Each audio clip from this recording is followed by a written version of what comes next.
Hello, thank you for coming through today for this interview. My name is Freedom, and today I'm just going to be asking you very few questions around diversity aware sovereign AI, which obviously has been our theme today. Maybe a little bit of an intro All right. would be appreciated. Thank you, Dr. Freedom to be. My name is Julius Oluwasegun, and I'm an AI researcher, an NRF rated, and my focus area has always been in the research space of artificial intelligence, machine learning, data science, and also in the business side, where we provide different solutions for businesses globally, not only within a particular continent in per se. All right, thank you for that introduction. With the theme of diversity aware sovereign AI, which we are focused on today, in your view, what does sovereign AI mean for Africa and African countries, and why is it important? Oh, fantastic. The word sovereignty, it's actually, in another word, it's more or less like freedom, just like your way your name sounds, as a matter of fact. It's an ability for one to be able to independently actually own it, where you can actually control or develop or deploy, or perhaps you can actually nurture it, or you can create it, or you can modernize it, or in any way. And when we talk about in terms of African context, is where we can actually look at the localizing those particular solutions for a localized form of sovereignty in terms of African Ubuntu AI, what I call Ubuntu, which is technically, which means a solution that can actually be solved, that is solved to solve problem locally, that can actually be adapted to a global world. That's what that means. And you know what? When you're talking about that, we're looking at maybe cultural linguistic, for example, because in China, they can't be speaking Zulu, for example, or Xhosa, which means we have to actually own our own. And I know some solutions within the African context, which is part of the Indaba X that I actually belongs to, and also the Lapa AI, which are actually localized for, when I mean in terms of localized solutions for African sovereignty for Africa. And that is in context of South Africa, because I'm actually based in South Africa. So that's quite, so talking about cultural, localized talent, you actually harnessing those localized talents of artificial intelligence products and using to solve local problems in terms of policy, not that you're adapting something from somewhere else that is not actually going to be solving, which is not going to be a black box, but you've got to be able to create it. So that's what I technically mean, what I understand to be in terms of sovereignty of African localized. Yeah. Yeah, thanks for that breakdown. In your response, you touched on policy, which Yeah. was one of the key word that was very interesting to me. And I would like to know from you, what are the most urgent policy, governance, infrastructure, or capacity gaps that African countries must address to actually advance diversity-aware sovereign AI? Fantastic. Again, that's a very sensitive question when you talk about framework policies or anything in terms of that area, which means one is actually looking out to bridge the physical or digital or regulatory gaps technically in terms of African context. Because sometimes when we talk about context or policies, we're looking about the physical or digital compute infrastructure. Because when we're looking at some of these things in different dynamics or different lenses, we want to be able to break it down in terms of what is the African grid and green energy compute or infrastructure for that localized form. Then apart from that as well, again, when we look at different areas, talk about data. Data is actually one of those things that is actually very massive, but in Africa, none of them is actually being, do I call it a centralized? Because it's actually disjointed. So policy, government policies, language, sovereignty policies, or data localized or localized data sets.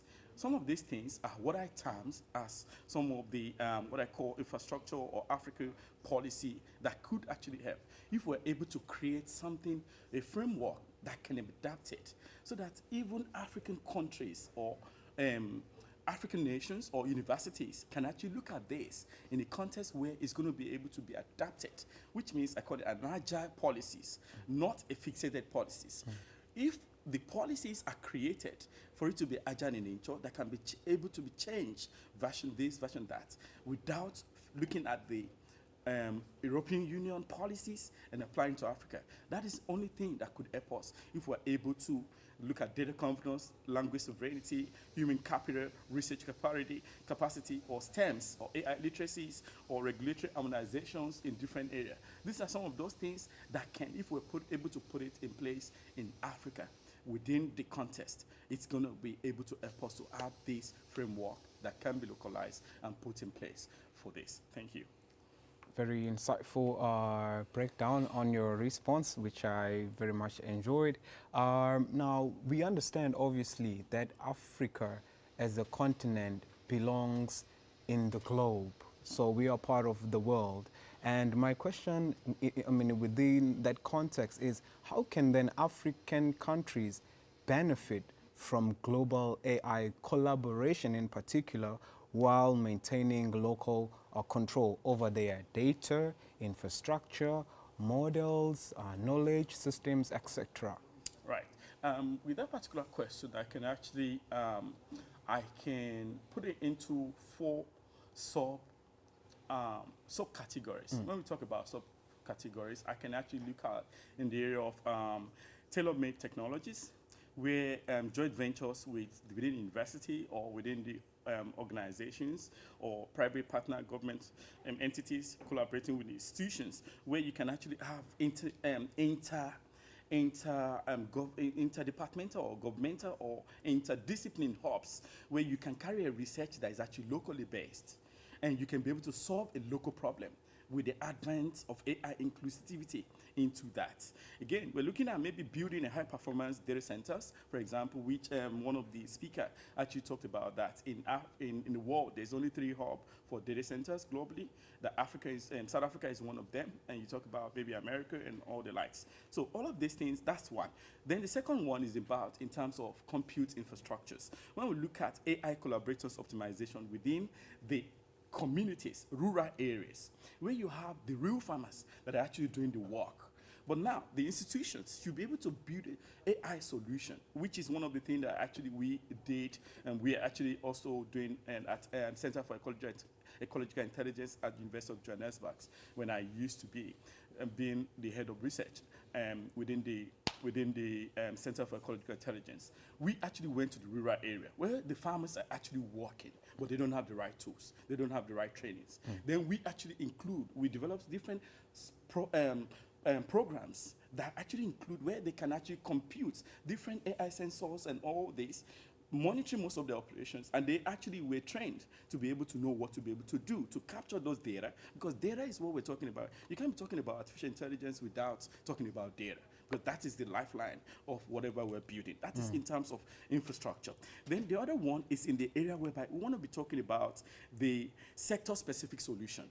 When we talk about that, it's when you want to be able to collaborate, optimize agricultural yield, enhancing predictive healthcare in terms of maybe, for example, you want to be able to see what kind of problem is actually wrong with the particular, using the context of Africa agriculture, for example. So you want to be able to know what is happening with the crop, what happened to the yield, what amount of water, and that is example data collection that can be fed into a system that can be, and we do know that every AI solutions actually use data, like ChatGPT actually use water. But it's so amazing that people would not even know that with the advent of machine. So I don't want to be going too much. The last aspect, which is the fourth aspect, is that of the policy and ethics. Because now, institutions and governments need to actually look at aligning the international governance framework, ensuring that all ethical AI deployments can actually work together to safeguard local data and privacy, rather than we having a open policy that is not actually within. Because when you give your data out to the global south or global north, you find out that the data is not actually protected, which is one of those things that we actually use today. We all use ChatGPT, or we use Claude, or we use, but who owns some of this? And these things are actually vendor locked. And if we're not able to actually put some of those policies and framework in place, we will not be able to. Collaboration within the industry, within the government, within the parastatals and private entities would actually help us to be able to know how to put these things in place. Collaboration is king, and also policies and compute infrastructure, and also product technology development. Thank you.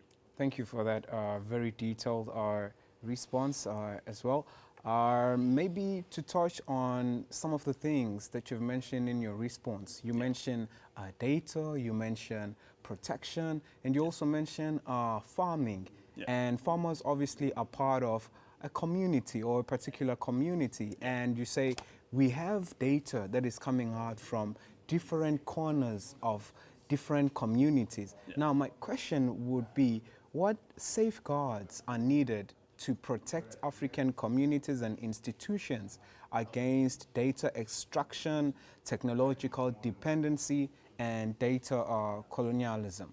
Fantastic. So this actually boils down to when we talk about building, or do I say building a secure infrastructure? Because sometimes some people actually at the end of the day, you find out most institutions or most private entities, they actually build institutions. They build different policies or systems, but there's no strong security. When I mean in terms of protections, which is yeah. So what is needed in this area? When this data actually get fetched, there should be like a form of joint venture partnership and MOUs that or principles or guidelines that can actually safeguard those data, so that those data does not have and what do I call intruder to be able to intrude those data. And these actually have to be kept in a place where people actually have a password sensitive to be able to access that, or using a sensitive case assessment where they can be able to access those data. So some of these things has to do with security, has to do with in term policy of how does this data get approved. Because if these systems are not actually schematized, there is no how one can actually be able to talk about some of these things. But policies, regulations, the rights, password protections, and right firewall infrastructures will be able to protect those data from different entities to be able to have safeguard in place. Fantastic. Thanks for that feedback. And maybe if we are looking in the context of universities, for example, or even other higher education institution, what role do you think they have in terms of developing sovereign AI systems that respect Africa's linguistic, cultural, and even the contextual diversity that exists in Africa? Oh, that's a very brilliant question because I so much love the title of the what we're talking about in data science here. It's actually because it's what we call about, which is one of the models that one of the professors actually presented today about what they call the engineering practice EPIP models, where you want to be able to look at driving localized foundation research as an institution, establishing robust ethical guardrails that can actually protect and develop a secured institution-specific AI infrastructure. In the area, for example, you want to be able to drive foundational research. Not that anybody's just doing research. You want to do a research that is actually pertinent, that is actually solving a localized problem. And you want to be able to move beyond adapting foreign or commercialized models where people are actually coming to conduct independent whatnot. It should actually not be in that form. It should be, in short, institutions should actually be able to now look at product-based. When I mean product-based, and at the end of the day, by the time a student actually do a research, you get the whole thesis together. At the end of the day, you put in the bin on an archive. That's not what it's meant to be. It's meant to be, because every individual is actually made to solve problem. If institutions can actually look at it, that we're not only made to solve theoretical problem, it will go far. We're meant to solve problem that's pertinent, that can actually earn you a certificate to say you've actually been able to be a curator of this, or you're actually able to invent something like this. That is, the world is actually meant to be, the institution is meant to be creating inventors, not theoretical, or do I say speakers. No, it should be something that is practicalized. That is one. Then when I also want to talk about some of this other thing is in the area of when we talk about practical, institutions should actually look at where they can actually harness talent together that can now be a mentor to those that are upcoming. Where the institution can, because in some of my MBA teachings that I do, most of these guys, what they do, they have problems in their various workplace. They bring those problems to the classroom. And we use it as a case study, which is some of the things they do in Harvard, they do in MIT, most of this business school. You solve that problem they have there. And when they go back to their office, they know that that problem has been solved by the time they're done with that project or with that program. And that is what the kind of solution that the school or every institution in Africa need to actually imbibe. For example, there was one of my students that actually collaborated with a Chinese partner in one of the institutions, and they were solving a problem that is actually localized. But because we lack infrastructure and money in place, funding, so we had to leverage on that. But now you can't scale, even when you build a small models. To be able to get it commercialized is a problem. There's a lot of bottleneck here and there. Institutions also have policies in terms of percentages that they have to take. At the end of the day, the student is left with peanuts. So how will the student be able to? Now, what am I saying to institutions in terms of sovereignty for university is that the university needs to think beyond only classroom. They need to be able to see how they can be one of those that can be writing policies with the government in conjunction with the community and private entities. With this, that is when we know that we are now on the route or in the train to the right data sovereignty. Thank you. Thank you for that detailed, very insightful, again, our answer to that question around the participation of universities and other higher education institutions. And now I just want to move it to a level of leadership within Africa. With the current movement and with the current initiatives that are currently existing, do you find hope that maybe we could have African leaders in the space of sovereign AI? Wow.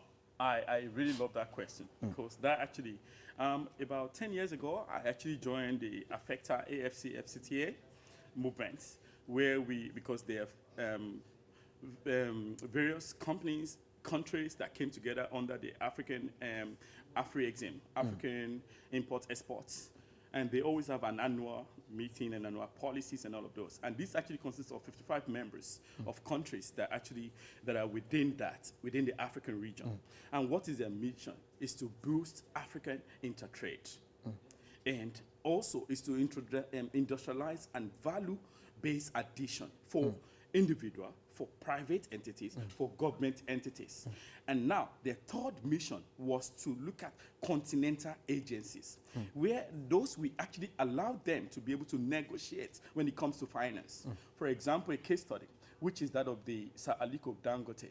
He actually had something that was very unique to be able to build. Now, if he doesn't have the right funding, he wouldn't embark on setting up a refinery.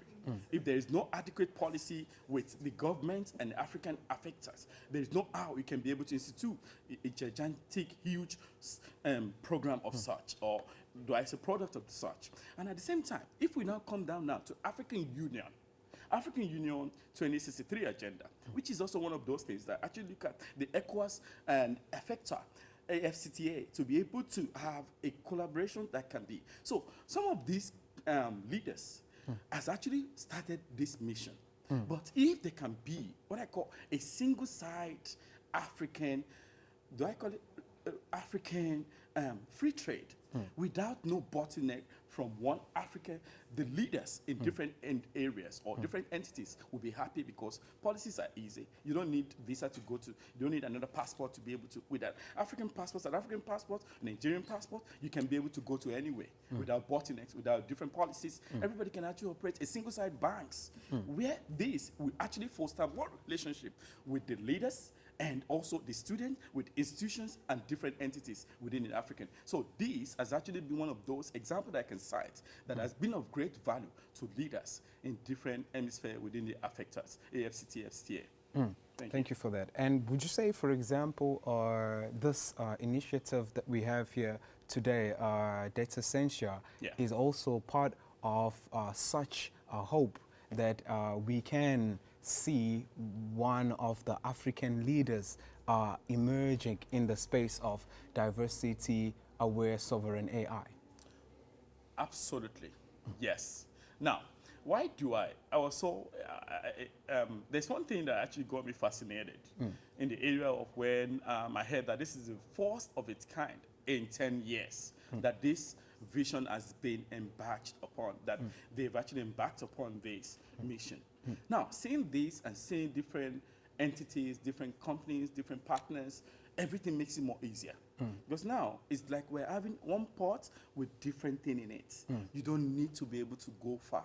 Which means data scientia is actually looking at a multicultural, multi-dimensional, multi-exchange of education, multi-theoretical, practical policies, implementations without only talk like ATM. Now there is a result. So this is actually one of those things that I so much cherish. And I hope that the leaders, because I see leaders coming soon, if there is no rivalry, if there is no bottlenecks, if there is no preferences in place whereby, because sometimes, you know, in something like this, you find out that some leaders, we actually have a preference of an individual over another. If some of this rivalry, color, race, and all this actually put aside, this is actually going to be a very great movement. And it has actually been, I'm really privileged that I'm also invited, because I know I'm seeing a lot of things here. My dream is actually getting more awakened on a daily basis, because this is a fuel to say, you know what, you've got to keep doing this and you've got to keep liberating. And I want to say thank you to the management of Data Scientia and to yourself for also allowing me for this interview. I never knew I'm going to be interviewed. Thank you so much. Thank you. And maybe just to close with this question, because what we are discussing here today and some of the questions that we've been deliberating on speak to basically the future. Our discussions today will potentially inform the future. So my question then will be, what would successful African leadership, again, in sovereign AI look like in terms of tangible outcomes by maybe say 2030? And we've touched a bit on the outcomes to say, let's move away from the theory, but let's produce. And what are we producing? We speak of diversity-aware sovereign AI. So in your own terms, what would you like to see, and what will be a successful African leadership be like in the space of sovereign AI? Fantastic. Now, that question looked like, what do you see as a prophet for the future in a plain English? That's what I see there. So it means that, because when I look at the fathers or the founding fathers that actually started this, they actually have a cry in their hearts to say, you know what, we need to actually have Ushaka Zulu Chat GPT or GPT. We need to have, instead of us having Tesla, we're having Zulu car or something, or something that is indigenous, you know, or you, instead of us having bigot products, or do I mention, I don't want to mention the names, we'll not be having our own, even though it's locally based. That time, because by the time we start seeing results, the future is very clear. Because the students are actually going to be created. Even we ourselves is another avenue for us to now say, you know what, we've now been we need to now go back now. So that by 2030 or before 2030, results should be evidence. Yes. When you come to this kind of program, it's not just going to be theory anymore. It's just going to be results. This is what we've done with these NLPs. This is what we've done with this particular data set. These are the kind of data that has been produced. So all those things are what the future look like. Product-based, not theoretical-based. Thank you so much. Thank you very much for that interesting insight, and also for your time, Dr. Julius. I think my question would end here for today. Appreciate your time. Thank you so much, Freedom, and thank you, Data Scientia. God bless. Thank you. Oh, thank you, man. No, we have to shake it. Yes. Thank you.